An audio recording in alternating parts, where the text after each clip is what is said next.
Okay, this is March the 8th, 2013, and I'm revising this video a little bit to make some stuff a little more clear because the other video was just on the wing. Anyway, here's this rod.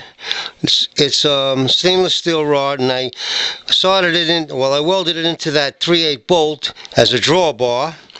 But the threads on the end were too thin, so I went ahead and I got a 1/4-inch threaded rod, which I did the same thing. I welded a 3/8 bolt that I drilled in the center and tapped it and threaded the rod into it, then welded it. And then here you see it up the top. Comes up the top with a spacer there, and then the two nuts draw it up through the whole quill and through the whole shaft, and it lifts up that holder for the end mill cutter. Anyway, yesterday I did this here piece as a test after I finished that base holding rig.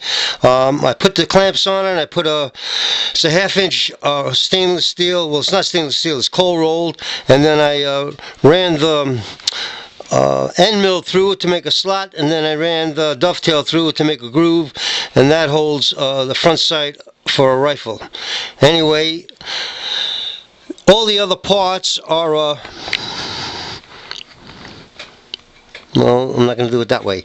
This pipe, which I showed before, and it goes down to the base, it screws into that base, comes up, and it locks up here with two set screws up in the top there, but I'm going to change that to lever kind of set screws that I can lock the head, but I can take this whole head and turn it off of the center of the lathe and push it to the right, and then I can take this here mount off. This mount is bolted onto the carriage with those bolts, and I bolted that, well, let's call it a workpiece onto that piece of plate steel, and that becomes a clamp down for any work I want to use on the thing, on the lathe, and then I could take it off when I'm going to use just the lathe for turning. Anyway, that's pretty much it. It works pretty good, and I'm going to add this onto the video, and then maybe you get a better idea of how I did this whole thing.